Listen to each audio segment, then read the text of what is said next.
Mahigit 1 milyong pisong halaga ng ilegal na droga nasabat sa bypass operation ng mga kapulisan. 3 high-value individual arestado sa Talisay Island, Loon, Bohol. Patrolwoman Flora May Azares, ibalita mo. Piska ng kapulisan ng Loon ang higit 1,400,000 pisong halaga ng hinihinalang shabu sa 3 high-value individual sa isinagawang bypass operation ng mga otoridad sa Purok 3 Barangay Talisay, Loon, Bohol, noong ika-5 ng Agosto ng taong kasalukuyan.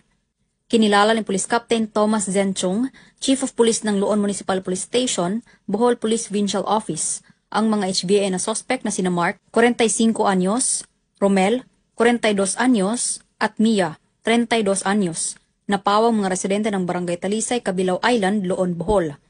Bandang alas 2:46 ng madaling araw, nang ikinasa ng mga operatiba ang naturang bypass operation na nagresulta sa pagkaaresto ng mga sospek at pagkasabat ng 6 na pakete ng hinihinalang shabu na may timbang na 210 gramo at may standard drug price na 1,428,000 pesos, bypass money, cellphone at sling bag.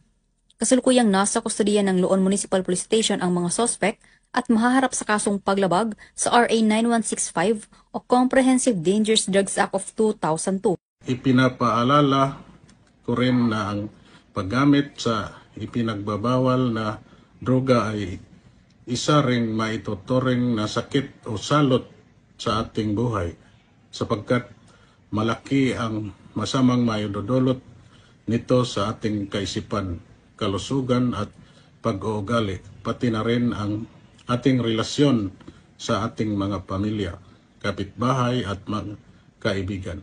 Mas madali nating makukuha ang tunay na kapayapaan at katiwasayan sa mahal nating Loon Madanihon. Mula dito sa Central Visayas, ako ang inyong Police News Network Correspondent, Patrolwoman Flora May Azares, alagad ng batas, tagataguyod ng Balitang Pulis.